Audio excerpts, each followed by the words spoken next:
From the great halls of their house, there are assembled three who hope to one day be the world's greatest driving heroes. Created from the cosmic legends of the universe comes our team captain, the Vision, Bill Fisher, and their soon-to-be Wonder Woman, Vicky Fisher, and our Captain Marvel and head flight trainee, Jennifer Scripchuk. Their mission: to fight injustice, share what is right and wrong, to get you out of your house and come out racing with them and serve all mankind. They are the Garage Heroes in Training Team. Welcome to the Garage Heroes in Training Podcast. I'm going to be one of the hosts for this episode, and it's a big one. Who else is hosting? I'm Vicky. And I'm Jeremy. He is. And Jeremy, you know who we have on? We have somebody very special. That's somebody true. that knows a little bit about how to drive a car. A little tiny bit. He's got some car control skills. He's got some. From what I hear, he's got a lot of those. Yeah, a little bit. He's got some. What do they call them? The things you put on a wall. He's got the things on the wall that says he can drift. He can control a car. He is. But it's always hard to say if you're a professional racer. I think he is, but you never know. There's 50 different definitions for professional racer. Let's just say very, very subtly that he is spectacularly better than we are. And Vicky and I just got back from his car control clinic. Mm-hmm. Welcome to the podcast, Johan Schwartz. I appreciate it. Enjoyed having you guys down there. That was a lot of fun. Yeah, I think Vicky wanted to apologize for what you did to your tires. You know. Oh, They were pretty bad. but that's good. That means she was doing a lot of sliding. So, she used the car and got all the money's worth out of those. So yeah, that's part of it, Yeah. and we, you guys were down there Friday, right? Yes, sir. Yeah. Yeah. So we did the same thing again Saturday, Sunday, and that was a lot of tire wear there too. So it's all part of it, and it was it's always good. We just stayed on top of it, and unfortunately, or fortunately, we had enough tires to make it all happen. Yeah. Well, I did appreciate all the instructions and your strategy for telling Vicky to use the tires like it's Bill. Well, it really got the I point shredded across. Oh wow! I never used that, but I should have. I think I think the message would have come across a lot clearer, a lot quicker too. Mhm. Those tires would have been slapped around and doing the dishes at night. That's fine. It is amazing though what a tire has to go through, right? The environment that it lives in is just, that's always amazes me what it is that we actually put a tire through, not just on a skid pad like that, but in everyday driving, right? Cornering, braking, the weight of the car, and we just take it for granted. A lot of engineering. They live a rough life. They do. They do. Sometimes a very brief, short life, but they live a rough life. Yeah. I don't mind it, except when it's one specific spot on a tire that has a very short life. That really bothers me. Those just flat spots kill me, but that's okay. Yeah. Well, maybe they are bolt-on ABS systems. Well, that is our project. We just found out about that. We're going to be putting one on our Honda Civic, and that's going to be one of our projects. Once we get everything up and running and in a nice state of repair, then we're putting that on, because no matter how much it costs, it's cheaper than the amount of tires we typically go through in that car. So yeah, we'll be doing that. So Johan, people may or may not be familiar with you, and could we just kind of do a better intro than I did, and kind of what you're doing and what you're up to and what you're racing? sure. So this year, I've been racing for 20 plus years. Started off in Denmark. Actually, not the traditional way. I kind of did a little bit in reverse order. I started off in cars because there was really no go-kart tracks around where I was, and there was that dirt kind of rallycross course where I was, and we built basically the equivalent to Champ Car, but in rallycross. and there was a claimer on those cars, so you couldn't build them too fancy because people could claim them after every race.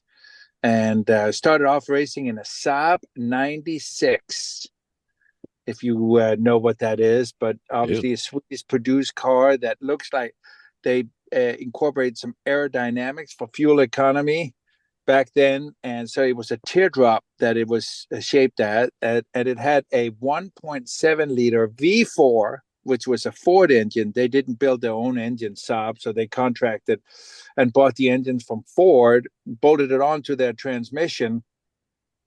So since it was a Ford bolt pattern on that transmission, it did an engine swap. We didn't even know that was such thing. We just did it, right? And we didn't know there was a name for that. We put a 2.3 liter V6 in it, all steel, steel head, steel block. So that thing, you can imagine with that engine hanging over the front axle, it was heavy. So we had fancy 15-inch wheels in the front and cut down the rims. So we would put 13-inch rims in the back. So at least it will sit down a little bit lower in the back. So it wouldn't just stand on its two front tires. And started off, we called it an ESAB, ESAB differential, which was a Swedish company, a welding company. So that was what it was, an ESAB diff, meaning we welded the diff. And that was what it was called back then. And so, it was 100% positive traction. Started off in second gear, put that thing in third and ran, this whole racetrack and left foot braked and all that, so we had an absolute hoot, and there was all kinds of different cars in that class. Then I went to a Saab 99 with the straight 4, and that was Saab owns engine. And Stig Blomqvist was the one that was campaigning the turbo. So that was kind of my heroes back then, the rally car drivers. And then I went into open wheel racing, Formula Ford 1600 on asphalt, campaigned that for a year and a half. And then I had the opportunity to go to the States. Came over here to go to school. That was my kind of cover, but really I wanted to race over here. And started while I was in school racing go-karts, both on dirt and asphalt, and got to know some race car drivers. Still fairly naive to the racing world and what it really took, which was, talent, but more importantly, money. Mm-hmm. And thought that talent was just going to get me to, somebody offer up a seat, and I was going to start driving for somebody else. And learned a lot through some of the racers that I was hanging out with. Raced some spec racer Ford or spec racer Renault, it was called back then. A lot of spec Miata, and started coaching some of these spec Miata guys in exchange for co-driving with them in SEC endurance races. And started a company called Endurance Karting, where I wanted to give people the experience of a real race with timing and scoring competition, but not having to bring anything and not being liable for any damage. Mm-hmm. It's a longer story about the karts and how they were built and all that, but it was a very rigid, but still very light, had a perimeter around the wheels, so you couldn't tangle wheels. And it was called Endurance Karting, and did that with an arrive and drive anywhere from an hour and a half to 24-hour races, 1 24-hour race a year, and had karting schools on top of that before the event. So, so that's kind of my beginning of my amateur racing, and started that. And you've been addicted to it ever since, huh?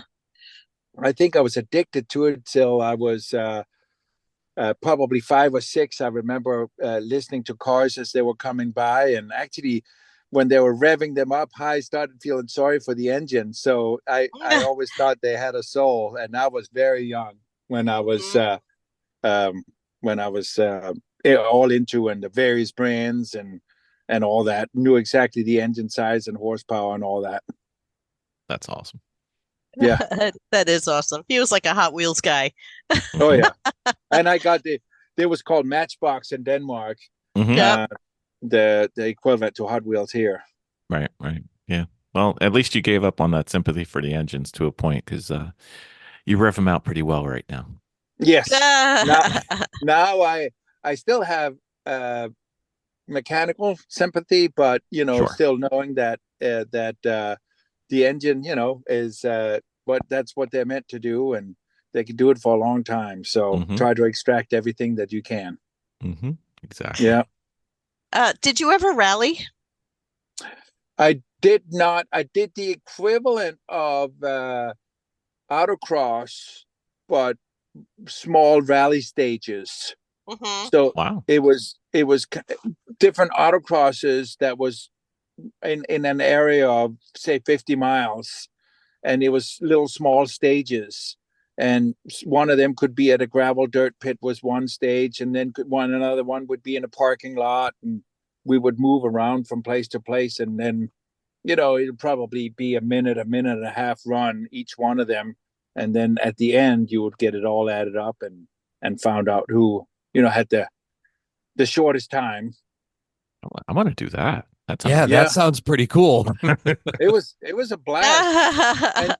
and it was still at a reduced speed, right? So you didn't have to have a cage in the car. Still only maybe maximum, not that something couldn't go terribly wrong at 50 miles an hour, but we didn't have to. And I remember using my mom's Saab for that. And I said, hey, we're not racing it on a racetrack, so don't worry about it. And that's awesome. Yeah. Sorry, autocrossers, but that sounds way more fun.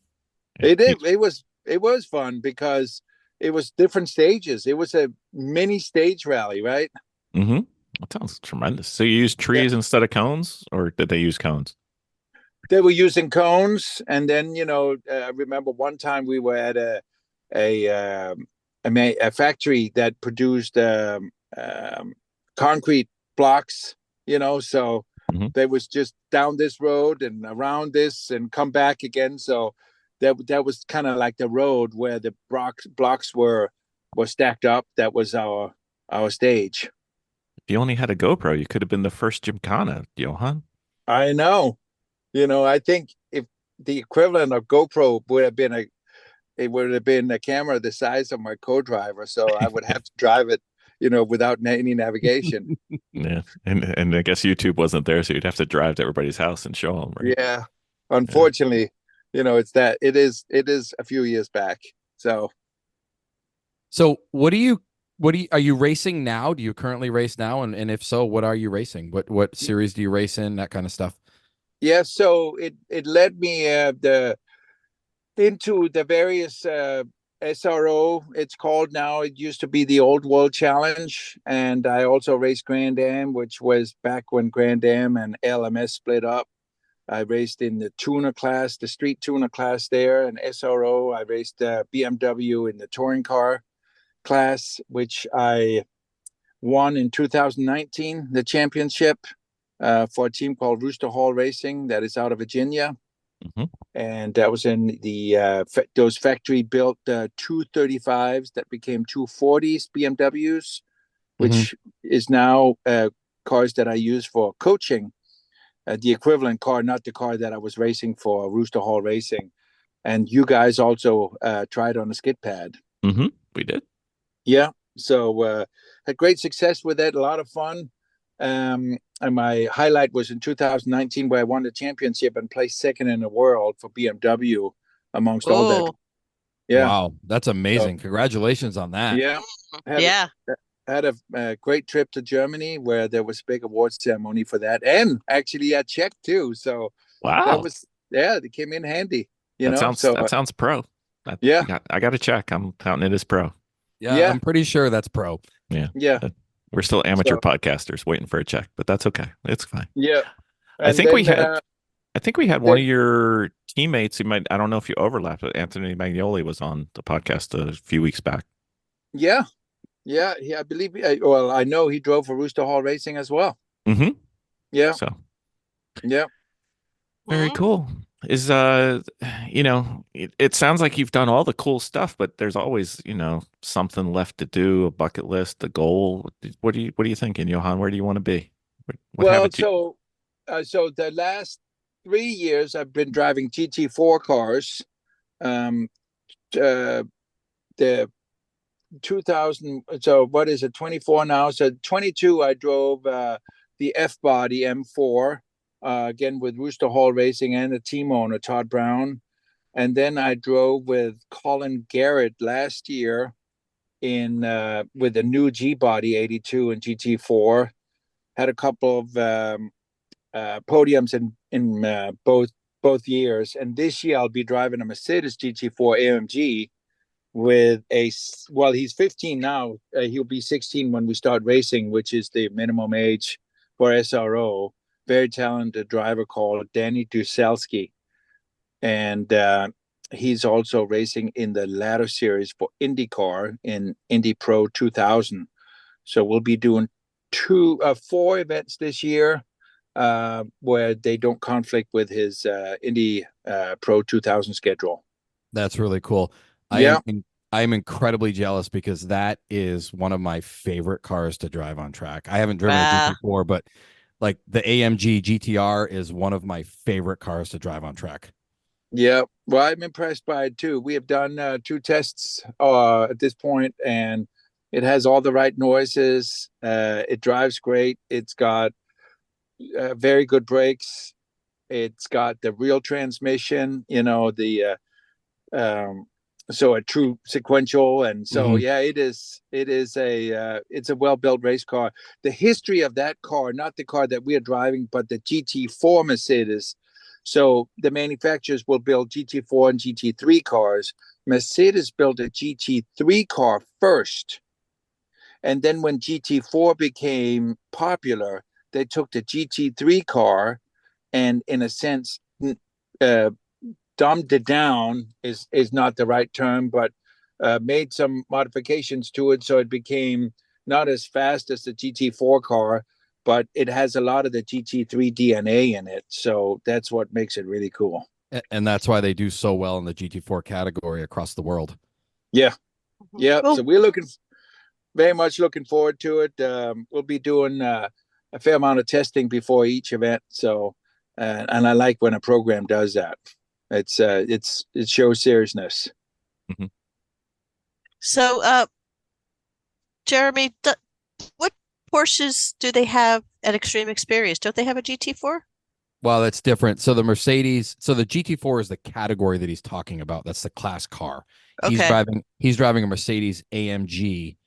So you never got to see it, but we do have a bunch of Porsches, but he's driving a Mercedes. Oh, okay.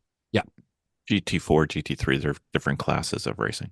You know how Lemons has like A, B, C. Oh, okay. So they have GT3, GT4, GT2. Those are the different classes. Yeah. See, I learned something today. Yeah. Still in training. Don't ask Still me in what training. the differences are. I have no idea, but I know 3 is faster than 4 and 2 is faster than 3. Yeah. Less it's aero, less aero, less horsepower, a couple little other things.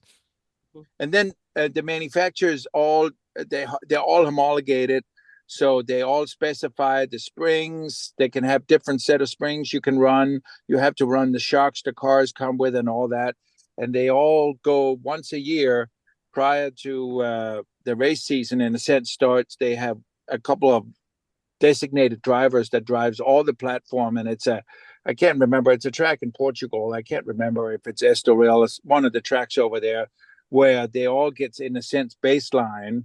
So because some cars are obviously better than others in certain corners and all that. So that gets all weighed out. And that's where that famous term BOP comes from, balance of performance. Mm-hmm. So they all try to balance the cars. So in essence, if it's the same driver, they should all come over the start finish line or take the checkered at the same time. Mm-hmm. So they all can play on any. So, an Aston Martin and Mercedes-Benz and a Porsche, if you took the street car and started racing those, they would not be equal, right? Some has to be detuned a little bit and so forth. So they, for the purpose of racing each other. So that's what they do and go through the test. And that gets modified throughout the year. So they always try to find that sweet spot of balance. Mm-hmm. Yeah, it makes for really good racing. It's almost like a like what we like spec Miata, right? You know, Or Yeah. you're in GLTC. different cars, except everything should be equal in terms of lap times. That's right.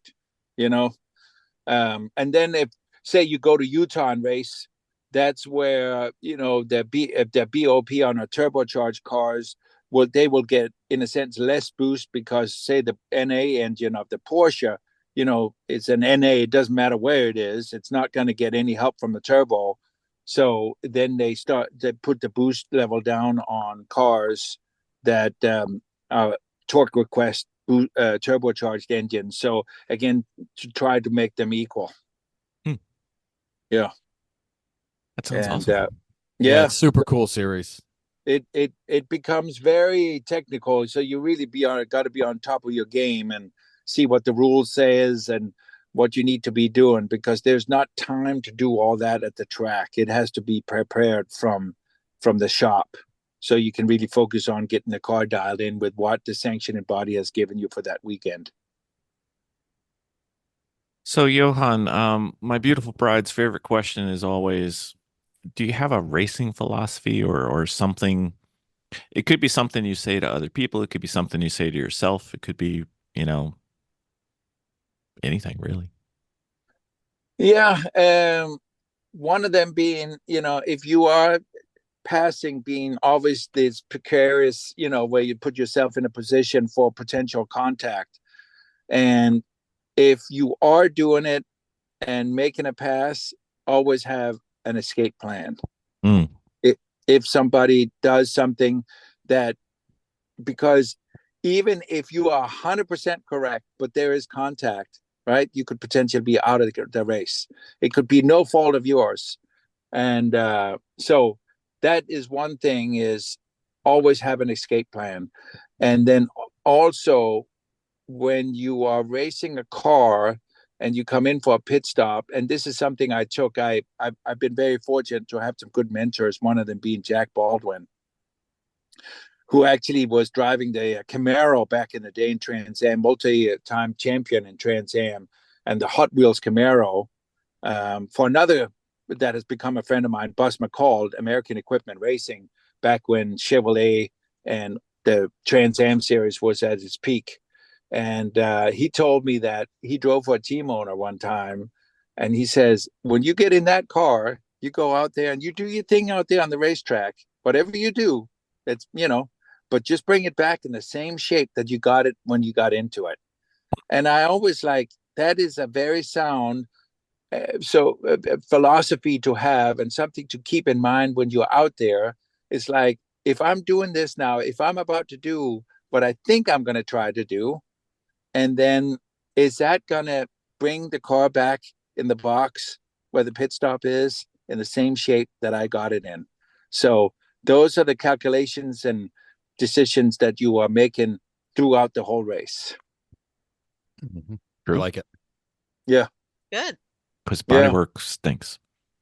Bodywork stinks, but bodywork being one thing, out of the race, injured cars is what I'm thinking, Yep, for sure. Yeah. Mm-hmm. So there's a couple of guys I feel like that could probably benefit for that, based on the fact that, it's a 14-hour trump car race, Mm-hmm. and they go out there and drive it like it's a sprint race. And I'm thinking, this guy, needs to be told that there is 4 other guys that are waiting to get in that car. But the way he's driving, there's a good chance that that's not going to happen. Yep. Yep. They need to announce their presence with authority, Johan. Yeah. So, and I've done, I enjoy, again, all kinds of racing. I haven't done in a while, but I used to do a fair amount of chump car, and I've done some lucky dog with a great group of people, AR, and also do WL, and I still do that. As a matter of fact, that's a lot of my season is in WRL, race for a team called Moorhead Speedworks.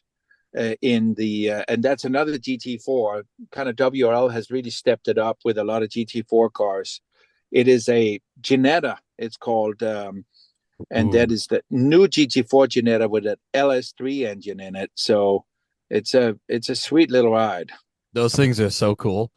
Yeah. And we even have side exhaust on it. So it makes all the right noises, both from the transmission and the engine. Mm-hmm. Yeah. So on that note, with all the different, so I enjoy all types of racing, right? So Yep. I've been to where you drive $250,000 cars and where you're driving a car that's probably $15,000 or $20,000, right?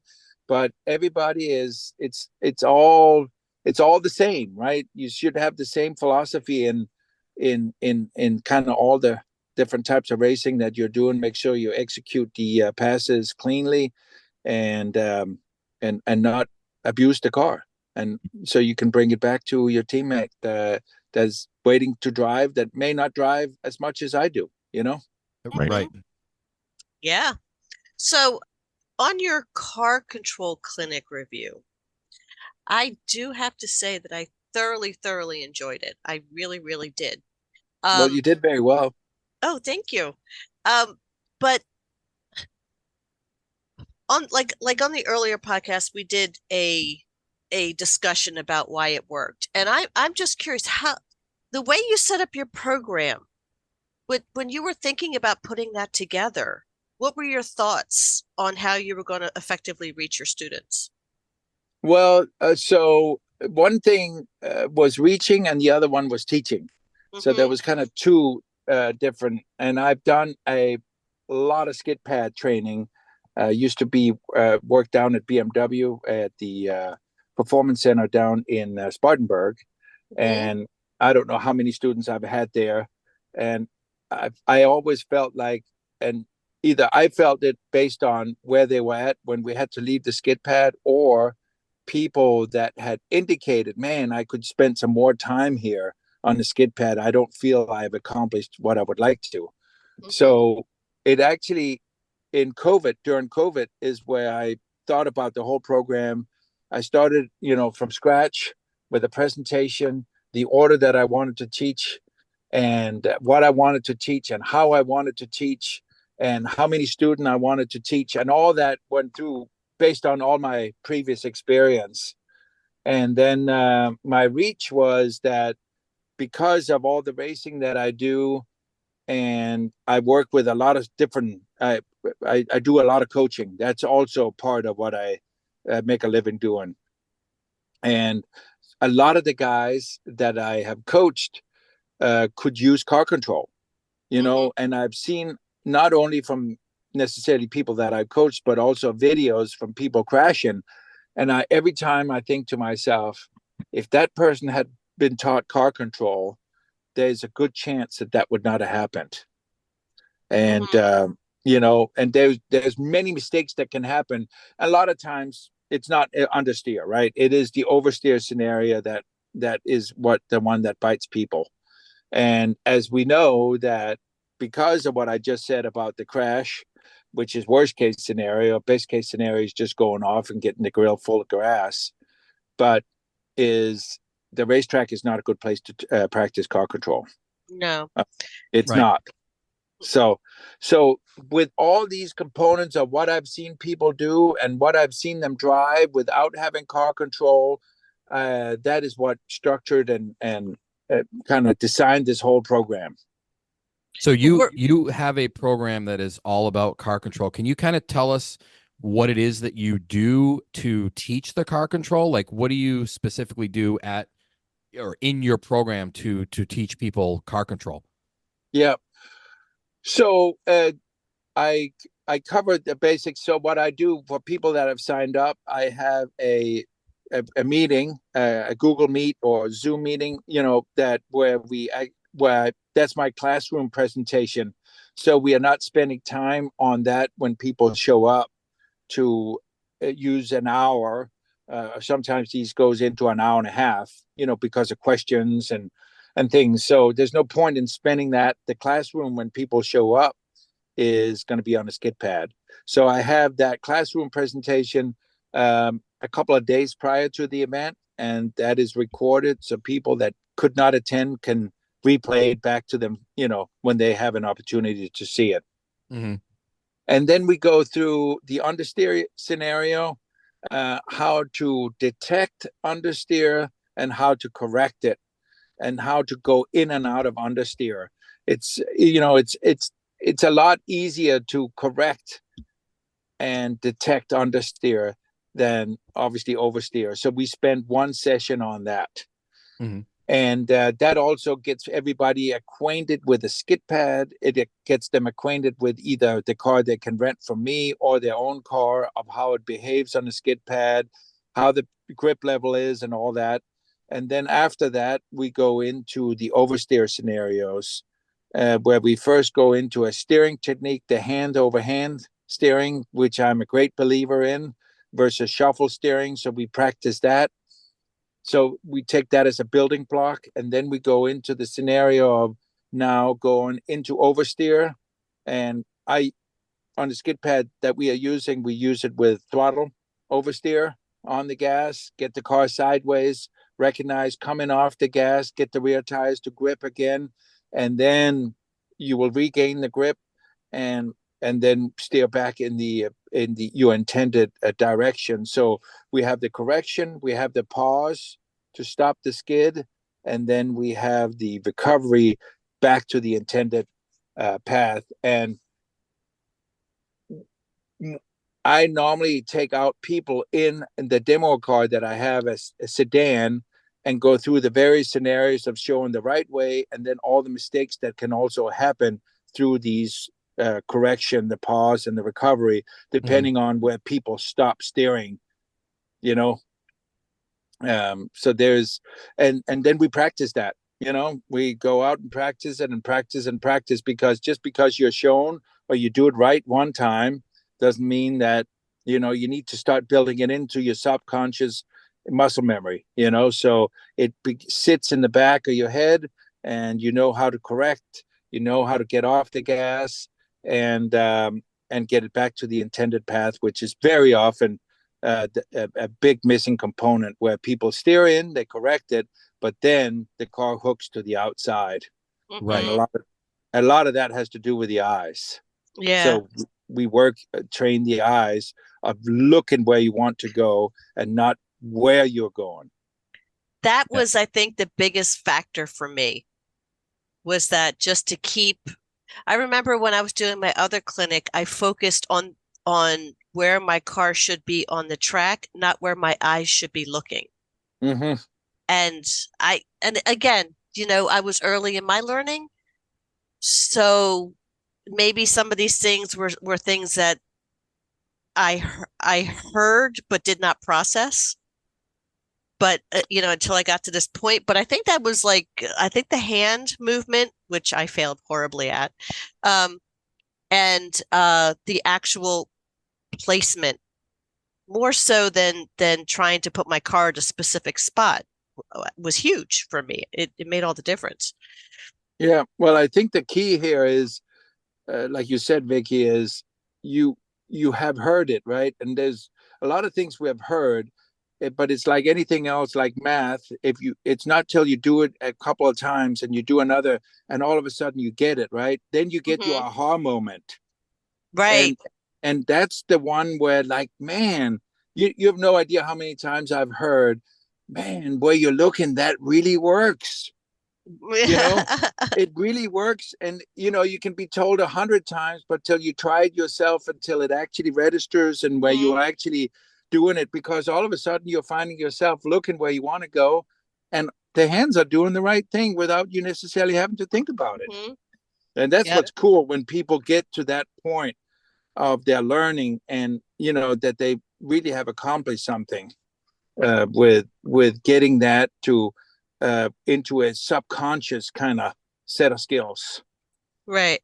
So we had a little bit of a tiny debate during I believe it was after the last podcast when we discussed your thing, over what the pause actually is.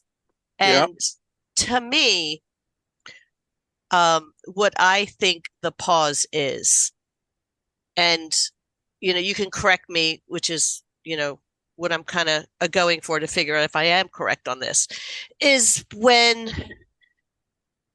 the way I feel it is when I'm driving the car and the rotation almost feels like it has the control part of it has gone as far as it could go, and all of a sudden there is this pause there, like this stillness before the car corrects itself or attempts to correct itself. That's the pause that we're looking for, and you feel it. You can feel the car kind of whip one way, and you're losing control, and then you correct it. There's this little window that happens, and everything is kind of still, and then it kind of snaps back. And that's the pause. In my definition, that's what the pause is. Is that it? That is correct. So the pause is when that car gets into a slide. We are dealing with physics, and when that car goes out, it now is a pendulum. You have now created a pendulum effect where the rear end is sliding out, and that slide that stops, and that process from when it starts sliding till the rear end has stopped sliding, where the rear tire has regained grip, is the pause period. And the grippier the track is, most of the time, the shorter the pause period is. If you can imagine, if you got the back end sliding on ice, right? I mean, there is now going to be a long pause period because there's not a lot of grip on ice, and you got all that energy. So that's a long pause period. Whereas if you are on an asphalt that is super grippy on slick tires, you slide and you counter steer, those tires are going to grip right back up again. So now going from the correction steering into the recovery steering, meaning you counter steer and then back to the recovery steering to your intended direction, is very, very quick. So when you see people sawing at the wheel, there is, by definition, a short pause period in there, but it's so minuscule because the car just grips up instantly after that little correction has happened, or big correction, whatever. But normally with a bigger correction, the longer the pause period as well, because the more energy that has been built up, the more you have to steer into it, the more the back end has slid out, the more pendulum effect there is. So that pause period can be diminished by the quicker you counter steer, the quicker you can make the pause, the smaller you can make the pause period. The less you steer into the skid, the longer the pause period will be. Everything else being equal. Yeah, absolutely. We're a huge advocate for car control clinics just in general, especially for kids learning to drive. Yeah. We had some kids down there. Did they come when you were there? No. Okay, so that was either Saturday or Sunday.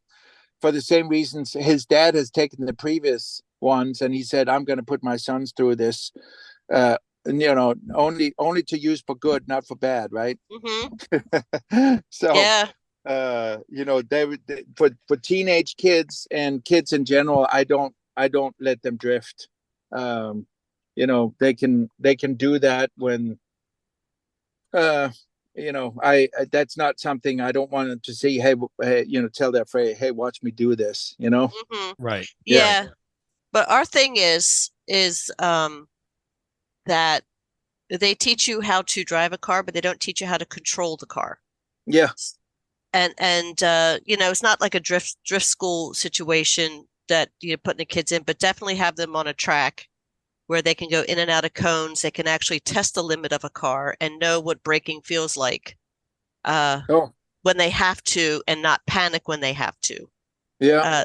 I remember, and I've told the story a couple of times, I remember speaking to a girl in one of the stores, and it was snowing outside, and the girl was probably about 18. And she told me that, I told her asked her if she was excited about the snow. And she goes, yeah, but I have to wait for my mom to come pick me up because she won't let me drive in the snow because she's worried about me. And she's 18 years old. Mm-hmm. And I was just thinking, this girl needs a car clinic. Yeah. Because she's actually afraid because her mom's afraid about being in the snow, and that's a terrible feeling. It is not, and it's unfortunate, and there's lots of opportunity for this. I just don't know if, it probably has to be written into law that that teenagers would have to attend car control prior to getting a license. But most countries in Europe is requiring for everybody to go on a skid pad clinic, into a skid pad clinic prior to. That's part of the prerequisites for before getting a license. Yeah. Yeah. That should happen here. If you look at, so I was at one point looking to build a little skid pad with in a sense an autocross, not for time trials that it could be used for as well, but for learning proper braking, ABS braking while turning and all that. And was looking to build one of those. And I started researching, and man, there is so many of those in Germany, Austria. I mean, proportionally so many more that there is here, because here there really are none. Yeah. They're kind of built by accident. Yeah, the closest one we know of is Lime Rock, and I don't know where the next closest one is that has both. Skid pads are even hard to find all by themselves. Never mind the skid pad with an autocross. Yeah. Yeah, there's other than Lime Rock, there's nothing up near me. No. Yeah, I don't think so. I can't think of any places. Summit Point has, if you go a little further south, and then you have CMP. Mm-hmm. But there's a lot of places that don't even have a skid pad, and most people don't even know about the skid pad, right? It just sits there as part of a something that people could rent, and that's another thing of people that have attended my clinic, is that they have been to Porsche or BMW driving events where they offered the skid pad, but you were just out there by yourself. So, which has some value. It's certainly better than nothing. But they would spin out. They would get frustrated. They wouldn't know what they were doing wrong and how to prevent what they were doing. Right. So that is what I offer with my clinic, because it could be one of several things that you're doing wrong that you may not recognize. That is what it is, in order for you to get the car back.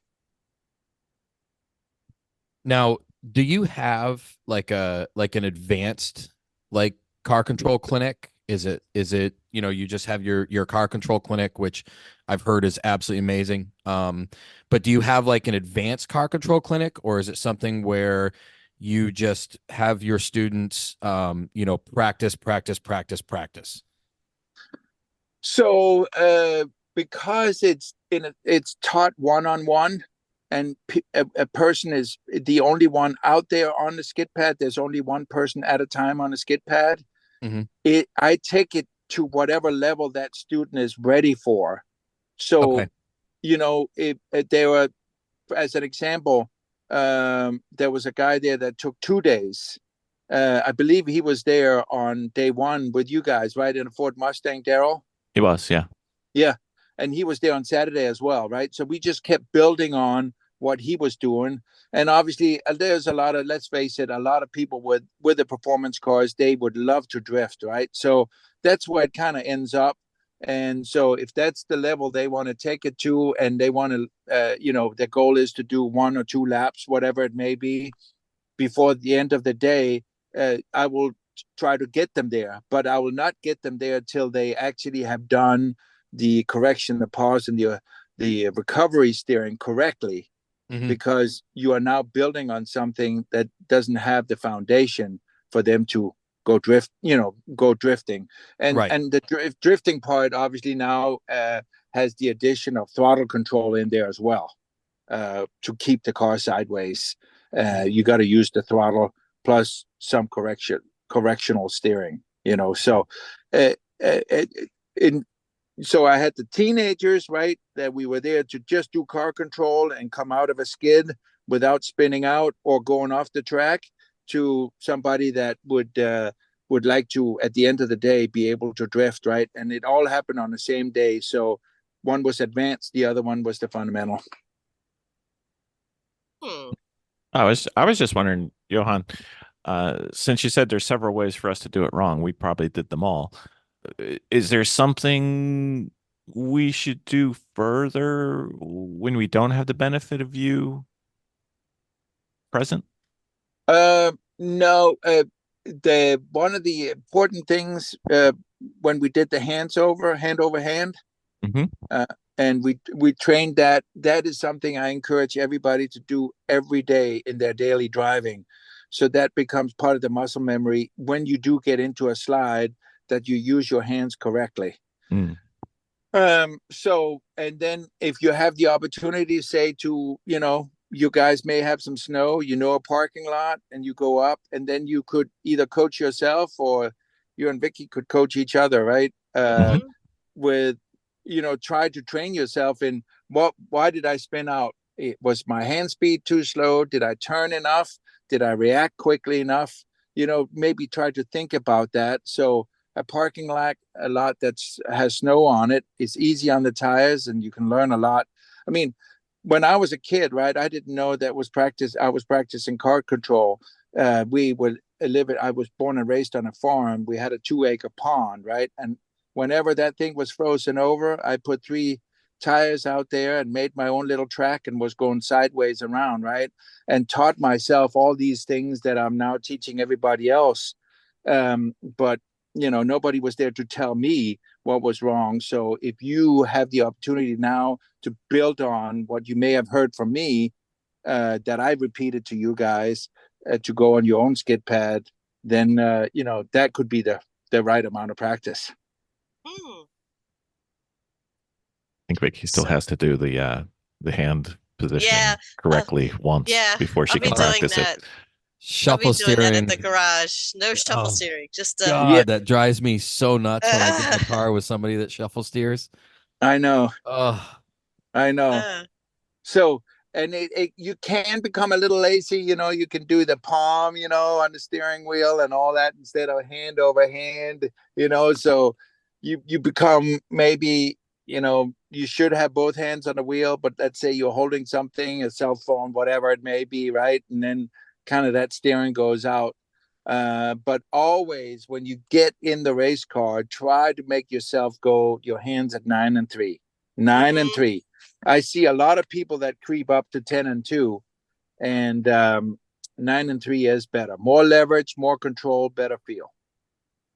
Yeah, the problem is 10 and 2 was taught in driver's ed in the United States for so many years. Many years. It's hard to break people of that. It is. I'll get guests in the car, and it's like, we need you down here so you have more control when we go around that, that 70-degree corner that's going to put us facing the opposite direction. Like, we need a lot more, control over that wheel. Get them off 10 and 2.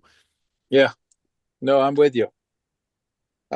So, so those are the kind of things. So it's that is with you at all times, when you're on the track, because all of, if you build it in and it becomes part of your daily driving routine, you'll automatically do that steering should you get into a skid, right? And, rain being a scenario, oil in the track, whatever it may be, Yeah. So Johan, we lovingly call ourselves Garage Heroes in Training because we're always in training. And I just realized that we're podcast hosts in training, because we probably should have started off with why car control matters and where it's important for like autocross and track driving, because it might not be immediately apparent to somebody, or it may not be the sexy thing for racing, or the only value is if they want to be a drifter. And I don't want to be a drifter, but some people do. But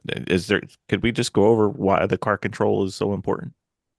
Yeah, well, I think the car control component, there's several reasons for it being important. I think if you took it just from a purely safety point of view, right? If you get into a scenario, whether it be on the street or on the racetrack, where the car gets into a heavy slide, that you are using the car control skills to keep the car on the track. So now it became just a sigh or a relief, as opposed to a moment that set you back in your performance or driving on the street, where it becomes a scary moment because you were like, you didn't know exactly what you did. You somehow saved it, but if it ever happens for you again, can you do it again? Kind of scenario. So it's certainly going to have your confidence both driving on the street and on the track itself. Mm-hmm. I think also people can have, if we're just in a sense focusing now on the track driving, that it will give you more confidence driving the car. So if you do get a little slide, it's no big deal because you know how to deal with it. You know you can do it. So now, instead of relying on the, popularly called nannies that often bail people out of those scenarios, you are now helping, if you still want to keep the nannies on, to get the car corrected quicker, or if you want to now take some of those nannies away where you are feeling the limit of the tire, then you are going to have more fun and you're going to be faster if you have the car control skills, and safer, obviously. Yep. And it can save you a bunch of money. Yeah. And I'm a big proponent of safety. Like I'm an advocate of safety. That's one of the things, if you ever hear me on the podcast, when we talk about anything safety related, it's like, do not ever skimp on any of that stuff, whether it's training or it's, buying a quality seat belt. Like, it doesn't matter, seats and everything, steering wheels, especially. Safety, safety, safety. Yeah, without a doubt. That's part of why I'm also doing it in the off season with the car control is, again, I was telling you about there are some sanctioning bodies or clubs that have the racetrack, and they rent the skid pad and it's open throughout the day and people can do their own practice. I find that a lot of people don't go on the skid pad because they don't want to lose out on the track time, miss a session on the big track. So, and they don't really feel comfortable going on the skid pad. So this is one where people off season can do something that's going to help them get better, help them get safer. And it doesn't necessarily take any time away from the big track, because it is all about the car control. And the big tracks are often closed because it's winter. Now, if it snows or rains during my car control, well, we'll clear the skid pad off. It becomes, wet like it always will be with the sprinkler system. So there's never going to be, in a sense, a cancellation or Right. a bad weather for us, Right. So, and if it's cold, yeah, well, you stay in the car. So it's no big deal there either. Yep. So, So, is CMP in South Carolina the only track where you teach car control? well, it is so far. Obviously, since I've had some people reach out. First off, do you go to this? One of them was actually Lime Rock. Another one was, believe it or not, California. So I have looked and I know where there are the skid pads. So I may go to some other ones, depending on if I can get the interest. I have, obviously, I live here, so this is where I have the biggest client base, the biggest contact with organizations that brings the people to one of them being Charlotte Speed. They did a whole class on the first one. So, but I will certainly go to other ones. Summit Point has one. Michelin Proving Grounds has another one that I could be interested in. So I could potentially go with it some places, but I plan on doing maximum one a month. Oh, nice. Yeah. So Vicky has been talking about drifting since she did your car control clinic. Okay. And she wants to waste a whole bunch of money. Okay. So can you tell Miss Vicky what good tires for Bill to purchase are going to be for her to start practicing drifting? Well, so retired race car tires, tires that don't have left on, are certainly a good one. The the actual good drifting tire, since I'm not really, it's the crazy thing is I have the 3 Guinness World Records for the longest continuous drift, but I don't really operate in the drifting world. So I don't know if there is a tire that is a particular hard compound and very durable, because obviously every time that you do drift, you generate a lot of heat, and heat is the enemy for any tire. Right, right. So maybe go to a local drifting event to see what they may be using, but they are certainly taking a lot of life out of them. A lot. Like I drifted, to give you an idea, I drifted for those 8 hours straight. You may have seen the video with the refueling and all that. And when I do the burnout at the end, coming off the wet skid pad, I used more tire on that than I did in those 8 hours of drifting on the wetter concrete surface. Okay. Yeah. So you did the continuous drift on a skid pad that was wet. Correct. Okay. All right. So it wasn't a dry skid pad. Okay. Because I was going to ask you what tire lasted that long. Yeah. Right. Like, and how did you do that? Yeah. So that was a wet skid pad that was on a concrete skid pad. So it had a little less friction than the CMP, and it didn't grind the tires. So it was very easy on the tires. But most importantly, with the water being on there, it kept the tire cool. Right. Yeah.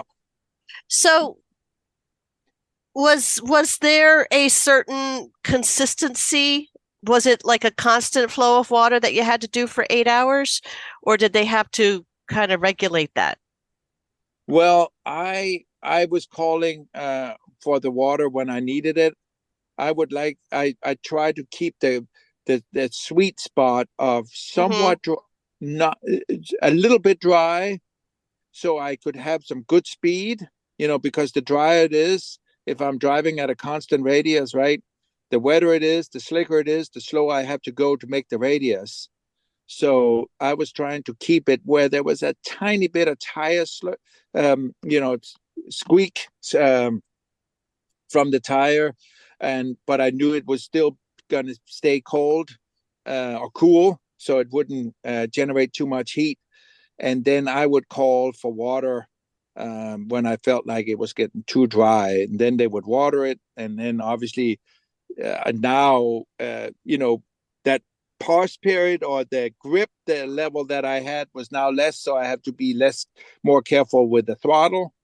Otherwise, if I maintain the same throttle application as I did when it was dry, I would spin out. So, and the biggest challenge in that was that when we started putting water on, every time I called for it, it started making some spots wetter than others. So I would be driving in and out of a wet, dry spot. So it kept me on my toes till it kind of got uniform again. And then we turned off the water.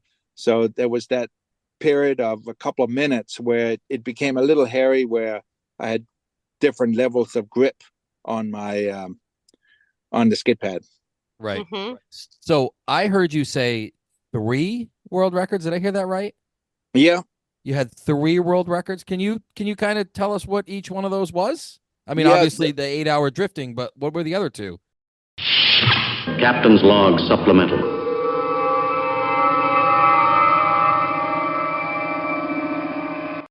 So, Bill, guess what? What? We did the Sentinel. We did the Sentinel. We did. How did you like it? You know what? We were talking about the Sentinel.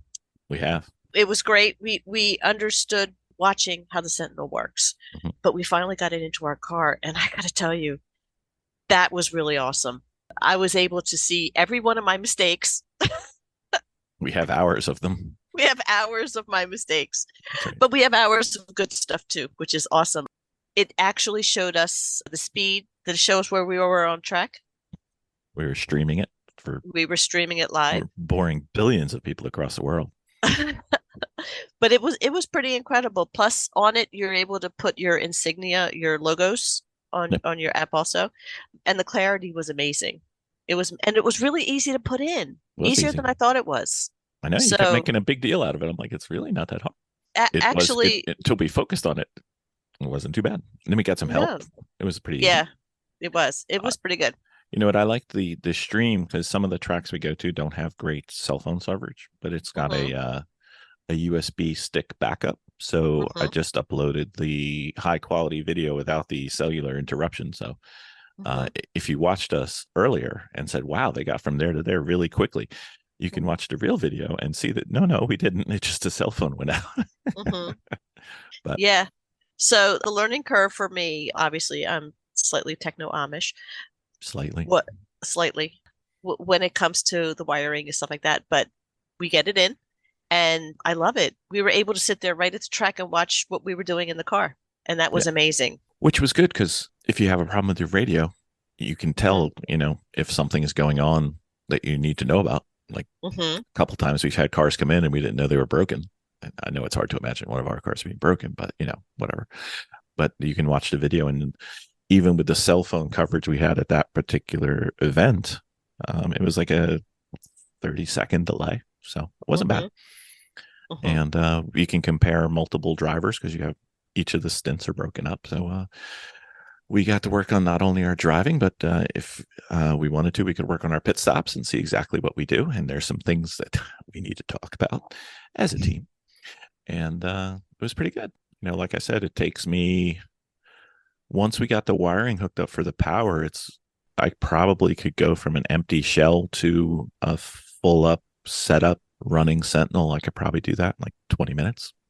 So you could literally install it in a car before a race. It's kind of fun. Yeah. And we got to see the driver and the front windshield. And if we want to, we can have three. We can see backwards. Or one of the guys we were going to work with at the upcoming event, he said, could you put a camera on the driver's eyes so we could see what they're looking at? I said, why, yes, I can. Haven't done it yet, but I'll figure it out. I've got time. Well, I love it. All right. Very well. That sounds like I can buy another one then. Woo! So the first one was an hour and a half where I beat the initial record that was set in, I believe in I can't remember what it was, but it was in a Middle East country where they were promoting Red Bull, and it was a Red Bull driver that did it. And so I beat that in 2013. It went from 8 to 51 miles. So I was 51 miles. And the interesting thing was when I submitted the record, when I read about the rules for the record, it didn't say anything about the surface could not be wet. And I specifically did not ask them if it could be, because according to the rules, their definition of a drift is that the rear tires are traveling or going faster than the velocity of the car. So I didn't want to ask them if it could be done on a wet surface. Right. They didn't say anything about that it had to be on a dry surface. So after that, other manufacturers, Toyota being one of them, then put a bigger tank in there when they did a promotional intro of their GR86. They wanted to drift that, so they put a bigger tank in it, and they did a longer drift. I think it was about 90 miles in South Africa, I believe they did it, and then we then stepped it up and did the mid drift refueling that for the viral effect. And then Guinness said that you could only run 8 hours, so it was the distance completed in 8 hours. You could actually stop and fuel and change tire if you needed to, but we did not want to do that. We wanted to do it where we were drifting while fueling at the same time. So we never stopped. So that was cool. So that was record number 2. And then for the last hour and a half, I drifted a tandem drift with Matt Mullins, who was the person who drove the fuel car in a tandem drift where we had to be within a car length of each other for, I want to say, I think the record was like 20 miles, and I think we went 40 miles. I can't remember how long we went, but where we stayed together like that. And the crazy thing was, for that hour and a half, he was behind me. I could not see him. I could not see him. The angle of my car didn't allow my mirrors to see him anywhere. So I only heard him on the radio. That's so cool. Yeah. So, so that was actually the fueling. So was helped me kind of get up on up on the wheel again, as you would say in racing, to maintain my concentration, because it was very, very heavily concentrating for that to happen and not hit the other car. And we also could not stay connected for a long time because I had to left foot brake to kind of maintain my speed. That meant I had to keep my wheel speed up higher to maintain, because now I don't have the pendulum effect going around, right? Right. So I had to spin my tires higher for the friction to go down to maintain my angle. On all that generates a tremendous amount of heat. So we could only stay connected for the fueling for about 22 seconds. My eyes was on the oil temperature is what I had to look at. And if I saw that, when I saw that coming around a certain point on the temperature gauge, I would call for the disconnect. Otherwise, the car would go into limp mode, and that would mean the car would instantly hook up and hit the other car. Right. So that kept me on my toes. And then obviously the tandem drift, because 8 hours was a long time. People said, well, did you have it on cruise control? And what I explained with the different levels of surface and friction levels and all that, the throttle is constantly moving a little bit all the time, and so is the steering, right? So it took some concentration. Plus, it was a production. It was a prototype car, pre-production, that the BMW had flown over. So it was the first M5 of its kind in the US to get outfitted for the refueling. So everything was stock on it. And because the G-force I had, I was turning left the whole time. My hip would go into the seat belt. Ooh. And then I would move myself down, and it didn't take but 5 or 10 seconds. It would go into the seatbelt again. So it was kind of a pressure point there that for the first, I would say, I should say it the other way, for the last 3 hours, that was something that was starting to become a little annoying. Yep. But I bet it certainly wasn't going to make me stop. How'd your right calf feel after that? Well, it's interesting. Constant throttle movement. Yeah, so it's interesting you should ask about the right calf. The calf was okay. I'd done some practice prior to it and kind of put myself into, the level of concentration. And with my racing, I stay in shape running and all that. So I wasn't too concerned about that. What I did not account for was that my heel, actually, because I could never take it off the floorboard, because that would be the equivalent of taking it off the gas. Yep. So that actually started falling asleep a little. Oh no. Yeah. So sometimes I would push my heel in sense into the ground while working the throttle, and then massaging it a little bit. Yep. Okay. Yeah. So that became pretty numb. I bet. Yeah. Did not that I had not experienced in practice. I probably was the last maybe 2 hours that happened. So the first 6 hours, but after 6 hours, it started kind of bothering me a little bit. Sometimes for some of the practice, my biggest fear was that I would lose concentration. Mm-hmm. So when I was practicing, texting and driving, where I would text and drift at the same time.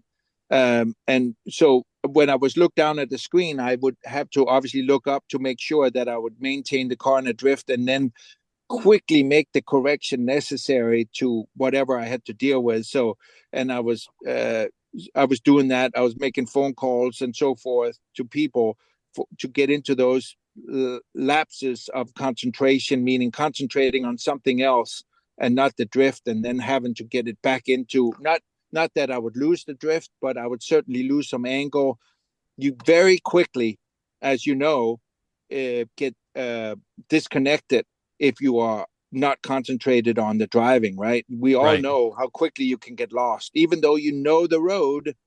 If you all of a sudden don't have any lights on or whatever it may be, I mean, you don't know where the road is going. So that was what I was practicing. Mm. Now, for all you listeners that just heard Johan say he was drifting and texting, that just because he can do it does not mean you need to try That's it. right. and it was a skid pad, not the road. That is true talent. That was a practice. I do not do it on the road for the same reason. It is amazing. We all know if you had to look down at the radio or whatever it is, right? I mean, and a car can stop so quickly in front of you. So yes, do not do on the road. Yeah, only practice when drifting. Mm-hmm. So Johan, one of the fun things we have with our podcast is we always learn a bunch, and some of our questions are for the benefit of our listeners, and some of them are 100% self-serving. So along the second half of this 100% self-serving, I will be doing the One Lap of America this year, and the first event and the last event are timed skid pad laps. Okay. So I think you've gone around a skid pad once or twice in your life. So how do I do it faster? Prior to the show, we started. We talked a little bit about what you guys were doing, and you told me you're going to do it in a mini. Mm-hmm. And so is it a true round skid pad that you have to go a certain distance on? It's a tire rack, so it's round. Okay. I believe it's got a center grassy area. Yeah. And one time it's wet and one time it's dry. It's wet on the first day and dry on the last day, so they kill all the tires. Okay. So that is, remember that when we did the exercise, and this is basically you're gonna do exactly like you did in this exercise when we were going in and out of understeer. Remember where I said push the car, get it into understeer, now quickly get it back again. So because you want to overdrive the front and not the rear. Okay. Now in the mini, that's obviously going to be fairly easy, right? Because you are front wheel drive. Yeah. But do not try to, again, remember what I said, that if you steer more when you have understeer, you are taking overall grip away. Mm-hmm. So if you get the opportunity to kind of know what the radius is on the steering wheel, and then go fast where you start feeling where the tire and the steering becomes a little lighter, that's kind of the spot you want to be at. Okay. Yeah. You want to feel that, and then look, Bill, as far into the skid pad as you possibly can. Look around so your eyes can also tell you how your radius is holding. Now, you may experience, if you come off the throttle too much, where you get the trailing throttle oversteer. Yep. That's going to cost you time. So try not to get into where you are pushing the car so hard, you get such a big understeer, and that now you have to come so much off the gas, you get too much weight transfer with the steering, and now the back end comes out. That's going to cost you time. Okay. Yeah. Should I stay? I would assume I stay towards the inside. Keep the distance short. You want to run the shortest possible distance. Okay. Whatever they allow you to run. I can imagine maybe they use cones. I don't know. Do they just use the inside of the skid pad itself? I'll let you know in about a month. Okay. Yeah. Shortest distance. All right. Very well. I wasn't too far off then. That's good. Even in road racing, you think about the distance you're running. Yep. Believe it or not. Yeah. Turn 4 at Thompson, Bill. That's what you want to do. No problem. No problem. It's going to be a long trip from Indiana to Thompson, but I'll do what I can. Yeah. Yeah. Hope that answers your question. It does. Yeah, good.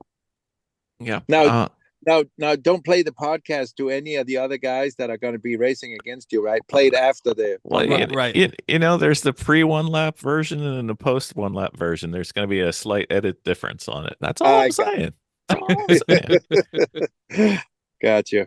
Not a problem. So, Johan, do you have any upcoming races coming up? And hopefully, we've talked enough about your car control clinics that maybe somebody wants to go there, and any of those coming up as well. So I don't have any set dates on it because I try to do them in the off season. As I said before, where people are not having dedicated track days, but they can still work on their car control. So we'll start off possibly in September, but I'll certainly let you know, and maybe you can put it in another podcast when I know some of the dates. But when people are starting to dwindle down on their track activities, then I will pick up on the car control so they can maintain and develop their skills in the off season. Excellent. Yeah. And you'll be found in your normal stomping grounds, some endurance racing, some sprint racing. I think the first time we ever met and you beat us was at the Lucky Dog event. Yeah, Lucky Dog at CMP. Yeah, I have. I think in April. I don't know. Maybe 3 days here at home. I'll be going to CMP to test the Ginetta tomorrow before the WRL event. And then I'll be going to BMW VIR to co-drive and coach a BMW club racer up there. And then I'll be going to Texas. And that's one thing I did not mention. I did the Pikes Peak hill climb for a manufacturer in Virginia called the American Cross Cart. And he is ramping up production. And there's a track out there called Eagles Canyon. You may have heard of it. Very nice facility out there. Yep. And they are building a dirt track. So we're going out there to test the shocks, the valving and the spring settings for the cross cart for that track next week. And I'll be flying out on Tuesday, and then I'll be going to Mid-Ohio for 3 days for the WRL event. Then I go to Sebring to test the Mercedes. And then we race the SRO event down there the following weekend. So, there is a lot of things on the schedule, but I am very fortunate that I'm able to do it and still can do it. Yeah, I don't know if you heard. I don't know if you heard Jeremy, but he said if you were weren't feeling well and up to the Ginetta, he's more than willing to cover for you if you need it. Just let him know. Oh, I will. Yeah, or the Mercedes. Yeah. Have you driven the Mercedes yet? I have. We've tested it twice. Yeah. That car, does the GT4 version of it have a lot of rear movement? Like the GTR, like the street car that I've driven on track a lot, has a lot of movement in the rear, like an old school car that didn't have traction control. Yeah. Right. It kind of moves around a lot and it has a little bit of bounce to it, a little tiny bit, but it's not a lot, but it just hooks and goes. Yeah. I mean, I've been very pleasantly surprised with it. I think it's a very strong platform. You can overdrive each end. What we have the most challenge with is off throttle understeer. Okay. Yeah. But I mean, if you're too hard on the gas on exit, like any car, it will slide on you. But obviously, we tried not to do that, and we tried to set the car up. The team is out of Canada, Ricebeck, and that type of racing, it's amazing. There's engineering, there is crew chief. I mean, the car, it's a whole science on how these cars are being both raced and maintained and set up, right? So each time the car comes in after it's been on the track, it goes to the set down to make sure that it's still within whatever it was set up for at the beginning. Then we have a debrief with the engineer about what the car is doing and then what we should do for a setup change for the next session. So always trying to get it as neutral as possible. And again, what we've been fighting a little bit is that off throttle where we're just rolling. where we sit in that neutral spot, where the car has a little bit of push. So we haven't adjusted the diff yet, so we can do that, and that's what we're going to work on the next test. Oh, nice. Yeah. Let's see what you're supposed to be doing for me, Vicky. It's so cool. Yeah, It really, really is. It is. Now, is that GT4 race that you have? You said it's WRL, right? No, so the Ginetta is the WRL. Oh, yeah. That's a GT4 Ginetta and WRL. Okay. And the Mercedes is an SRO. SRO. Okay. Yeah. So also they was previous the old World Challenge, and they got purchased by a group called SRO, which is basically worldwide. Okay. They're SRO Europe, SRO Japan, and they're all in a sense all the same kind of rules. So it's nice. Across the borders. So that makes it easy if you do an SRO race here and then you go over to Japan and you do an SRO, you already know all the rules. So that's kind of nice. That is nice. I wish that was the case. That was, but right now the racing is just in the States, and which I'm happy about at the same time, because of all the stuff that I already do, and I'm not a great traveler. I do one event a year, which is kind of a neat event. It's in downtown Copenhagen. It's a street race that they put up, and it's a vintage race. And so the owner of the car invites a pro in, and I've been fortunate enough to be invited in by this gentleman that owns, and they're all 1965 cars. So I race in a Lotus Cortina. Wow. If you're familiar with what that is, but that's one that Jim Clark was racing back in the day. That's Super so cool. nice car, dual overhead cam, straight cut transmission. I mean, it was the Mercedes of that type of racing in 1965, right? Makes all the right noises. And and then the gentleman drives first, and wherever he finishes is where we then start. And then Tom Christensen, if you know that name, is one of them. I raced against Damon Hill. Jacques Villeneuve has been at it. Dinto Capelli. So quite a few names. So it's been a lot of fun. No kidding. That's amazing. Yeah. Stig Blomqvist, who won which I made mention of earlier, right? He was one of my heroes. Yep. When he won with the Quadro, won the now he's in his 70s now, so but it's still been a lot of fun to race against those guys. That's so cool. Isn't it so cool?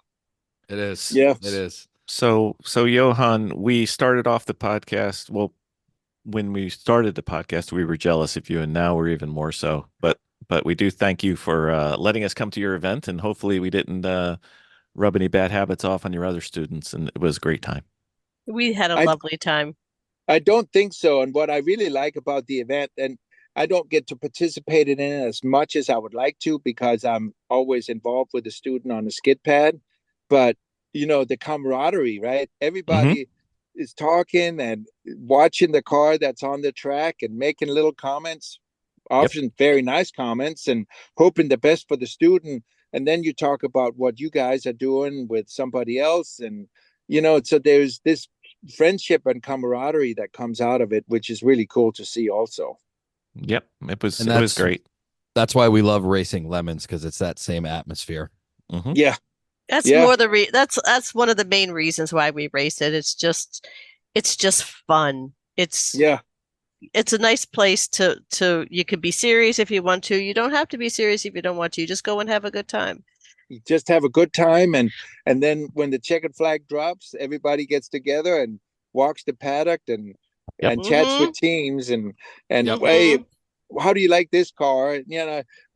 That's another thing I love about racing. I love hanging out at the racetrack. When the day's over and I hang out with the crew, I go and see other teams. I don't need to go anywhere. I don't need a fancy dinner. Nope. No.